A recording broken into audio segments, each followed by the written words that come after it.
Hello everyone, thanks for joining. I just want to share my recent BDR Colorado trip, some highlights, and just really making this so I can go back and look at this video and remember the trip and some of the amazing times. So just kind of show that's the gas station and waiting area whenever you get to Bags. So we were going to ride from north to south. Had to meet my friends there coming over from Utah, and here we're getting ready to go.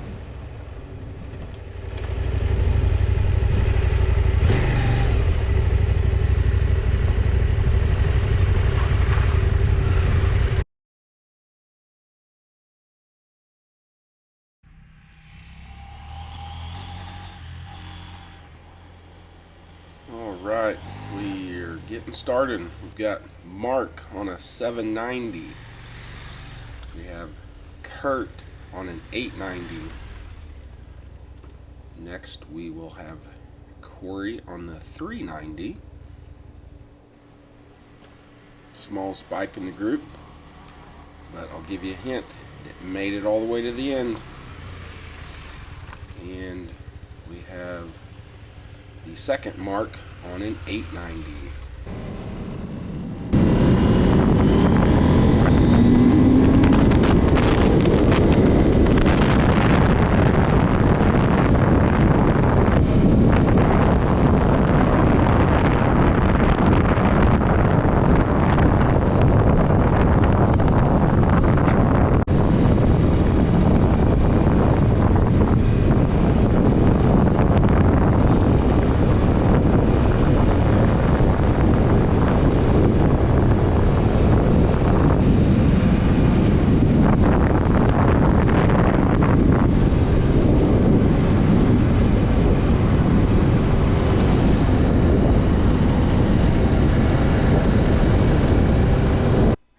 This would have been our first night camping. Had a good spot, a little bit up on a hill. Down from us was a creek.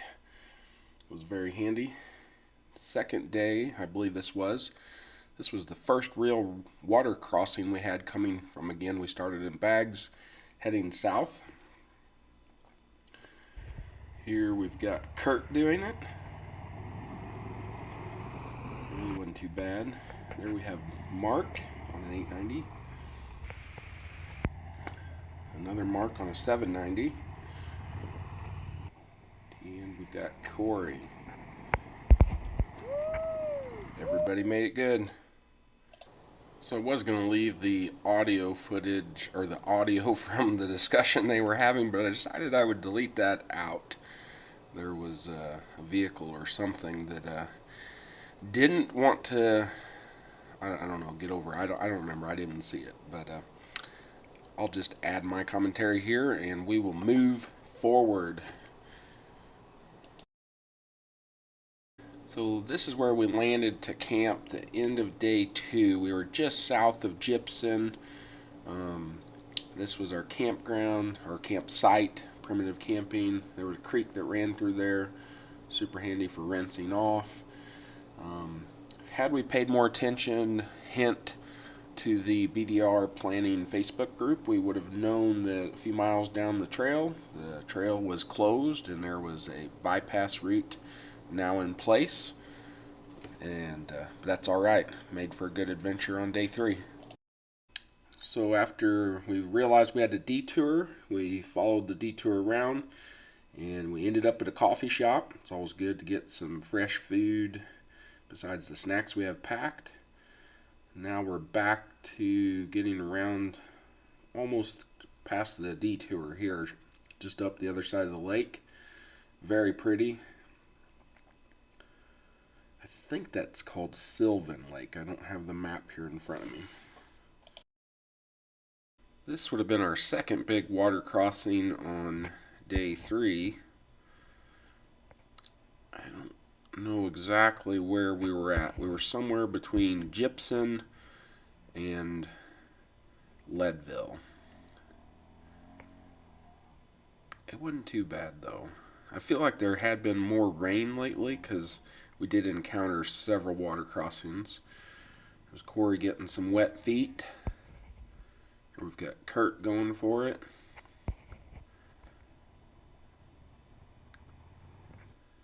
And Mark.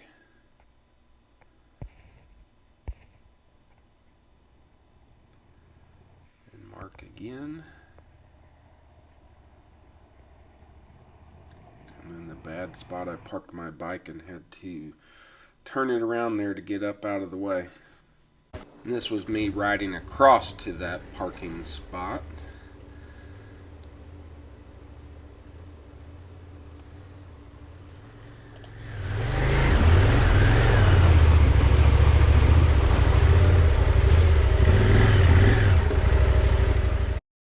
On the other side, we needed to go down, and I think Corey got a little wibbly wobbly.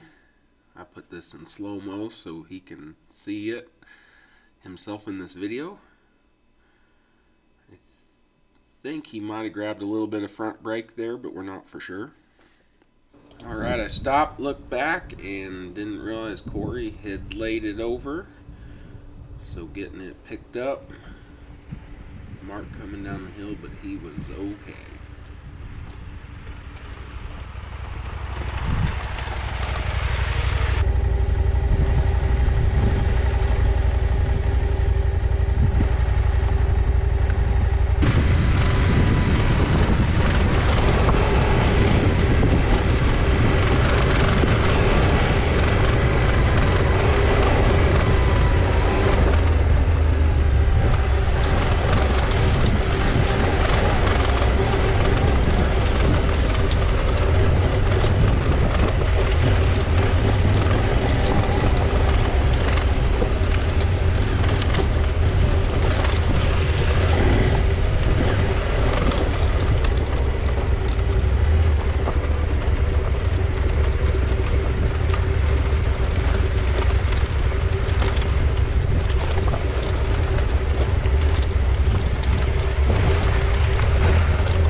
Can't forget though that Mark likes to let his bike take a nap also.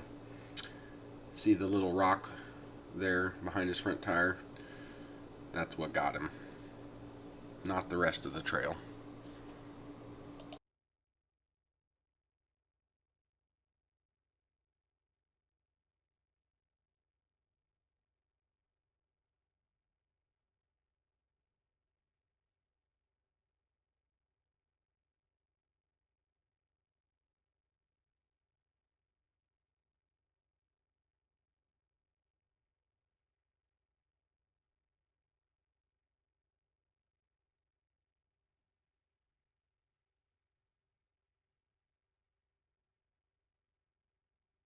Made it to Leadville and stopped at a little pizza place off the side of the road, I think called High Mountain Pies, and it was excellent. It was middle of the afternoon and they still had a ton of people there. Finishing our pizza, we continued on from Leadville and stopped in a section before we got to Buena Vista. This would have been night 3 campsite. We did not have a creek. We were on top of the hill, but we did have a big spot, plenty of room to sit, and then a little breakfast in the morning down in Buena Vista.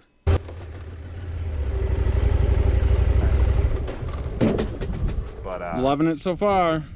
That was fun. Now we're getting close to Taylor Park Reservoir, and we found a nice little creek on the trail to cross. So as I've been doing so far, we'll continue to show everyone crossing the creek sections. This is me riding across. Not too bad.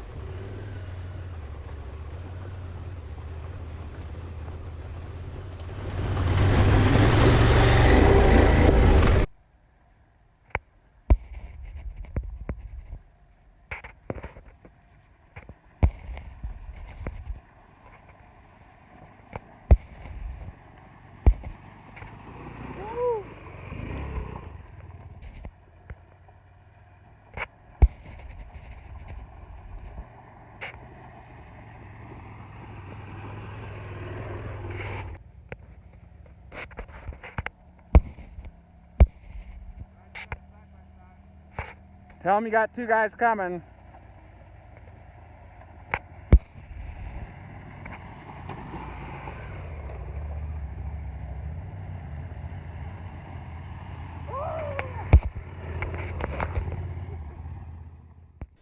And I've always wanted to get up to Taylor Park Reservoir and just never did. Well, finally on this trip did. Such a cool place. Just wanted to show here pulling in. That's the trading post. Plenty of stuff in there, and then a gift shop, and then camping spots, all kinds of stuff. Didn't stay long enough to explore it all, but it's definitely a place that I plan to go back, take our toy hauler, and park with the kids and smaller machines and just explore the entire area.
Funny thing is, those guys didn't even see me standing on the hill there. They were hollering out for me like, "Where'd you go?"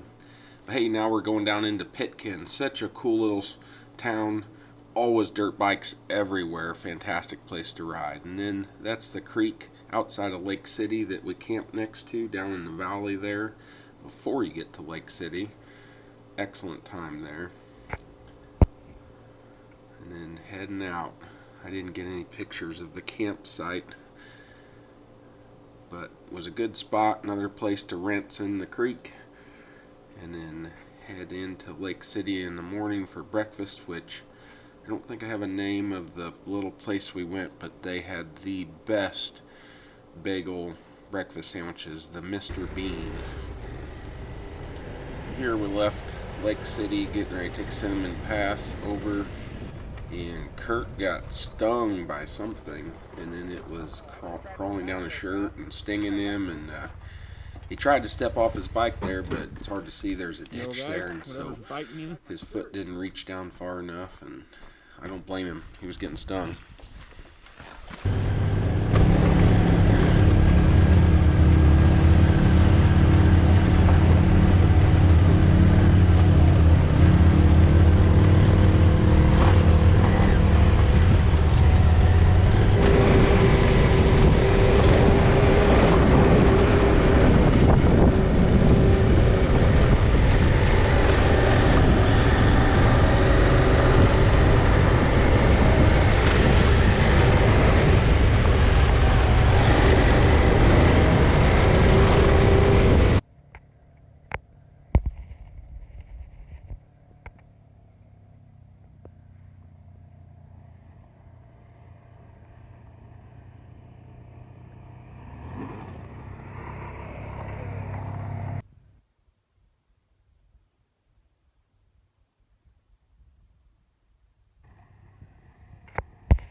to the top of Cinnamon Pass. Excellent ride.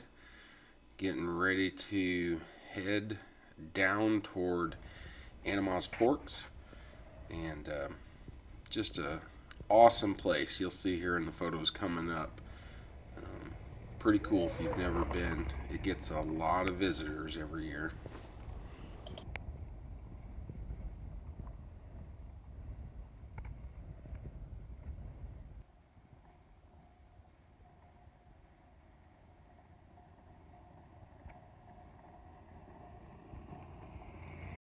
Alright, here's looking down before we got to Animas Forks. You can see a bunch of vehicles parked, people visiting, checking it out. Such cool mining history. Here's our group. We made it down. And a few pictures just walking around, looking at the old structures. I liked this one I took looking out of the window frame. You would be looking over there.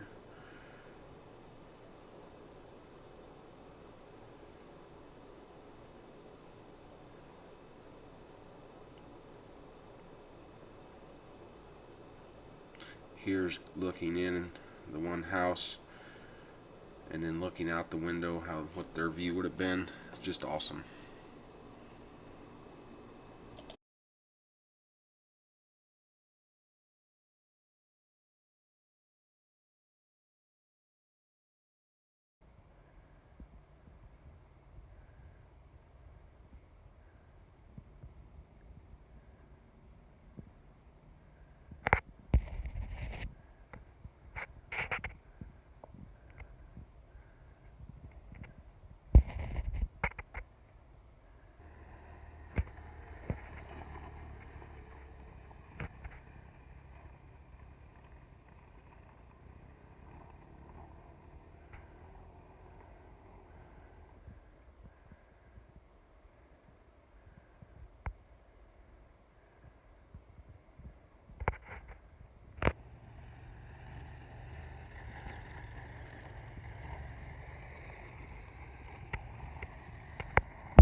Try to slowly come across.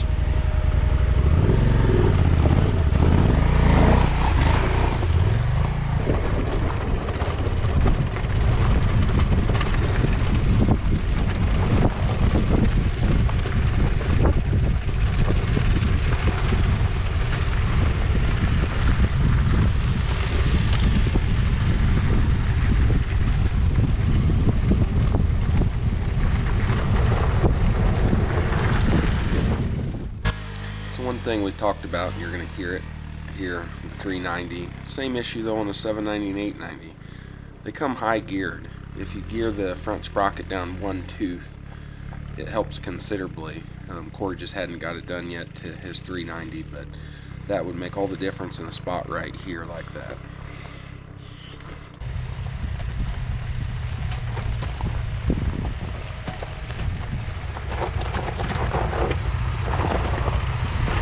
So we went ahead and camped in Ouray, and we stayed at the KOA. It's always been an excellent spot. It was pretty cool because they've redone, they had like a little spot you could get breakfast, but now it's all enclosed as you see in the photos. Had a restaurant and everything. Worked out really good. So I did a little detour in the morning and rode Black Bear Pass. Check out the video. Also rode Ophir Pass from the town of Ophir back up to the top of the pass to meet the group. Check out that video.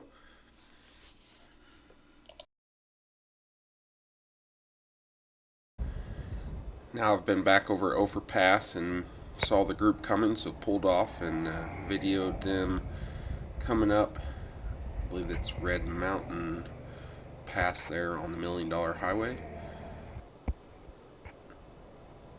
Just a beautiful ride. Before we get ready to start, this is Ophir Pass, heading toward the town of Ophir.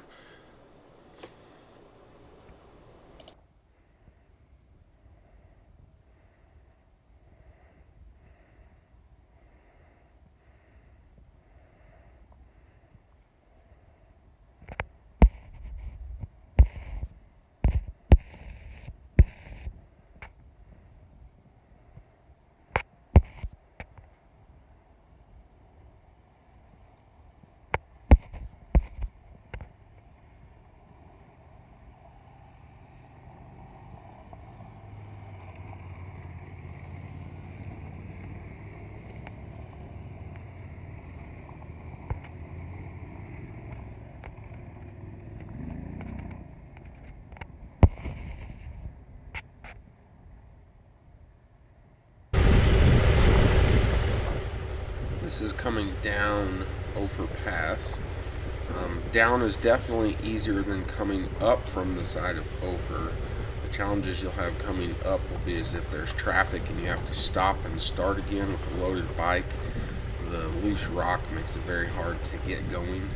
So not stopping, looking ahead, making sure you have a clear run, and keeping your momentum is the key going up. Now going down here, it's you can go slow as you want and balance and etc. It's just rocky. That's all there is to it.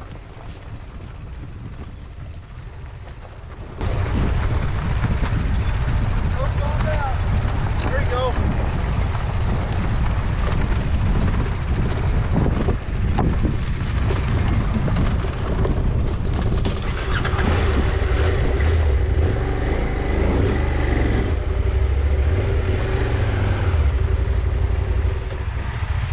You guys did great. Thanks, man. How much?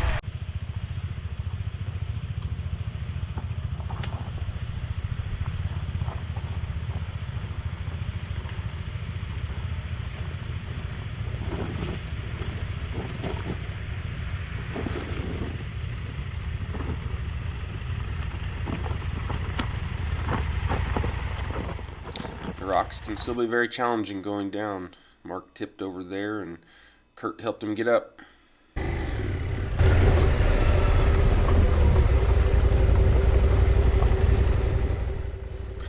know a lot of riders that do the BDR for Colorado probably talk about Ophir Pass here the most, is what's getting them worried.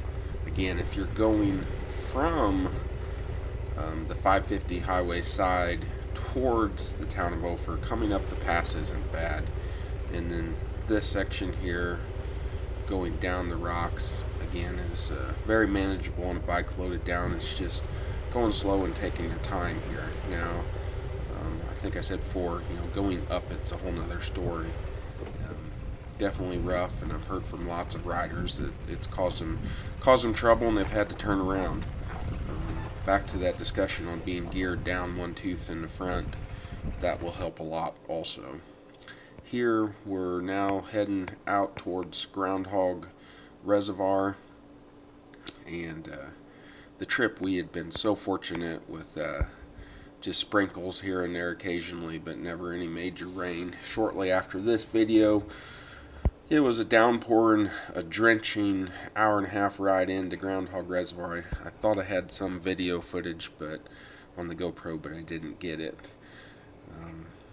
We had planned to get quite a ways and closer to Cortez that evening, but about 4:30, being drenched, we ended up staying at the Groundhog Reservoir. She had a cabin left, and it worked out phenomenal.